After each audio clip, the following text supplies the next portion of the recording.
Moins de 24 heures après la prise de pouvoir par les militaires dirigés par le colonel Michael Randrianirina, l'Union africaine a décidé de sanctionner la Grande Île. Ce mercredi 15 octobre, le Conseil de paix et de sécurité de l'organisation panafricaine s'est réuni en urgence à Addis Abeba, condamnant le coup d'État intervenu la veille.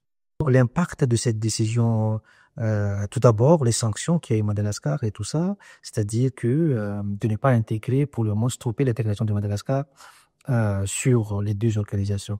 Et cela ouvre aussi, il faut savoir que cela ouvre aussi sur d'autres manifestations après, des autres organisations qui vont emboîter le pas de l'Union africaine et le SADC. Le 14 octobre 2025, une faction des forces armées s'est emparée du pouvoir à Antananarivo après plusieurs semaines de tensions et de manifestations contre le régime en place.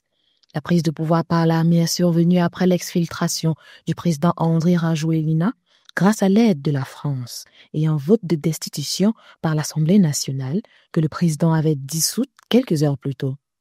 Face à cette situation, l'Union africaine a décidé de suspendre Madagascar de toutes ses instances, exigeant le retour à l'ordre constitutionnel et la mise en place rapide d'une transition civile. L'effet positif, c'est que on est en train de changer le système, changer le mode de gouvernance, changer les méthodes de gérer ce pays et changer le système même au cœur de corruption, de favoritisme, des conflits d'intérêts. Et c'est ça le point positif, le réveil collectif des jeunes en disant ça suffit, il faut qu'on reconstruise Madagascar. Bien évidemment, le point positif, il y a toujours des sacrifices.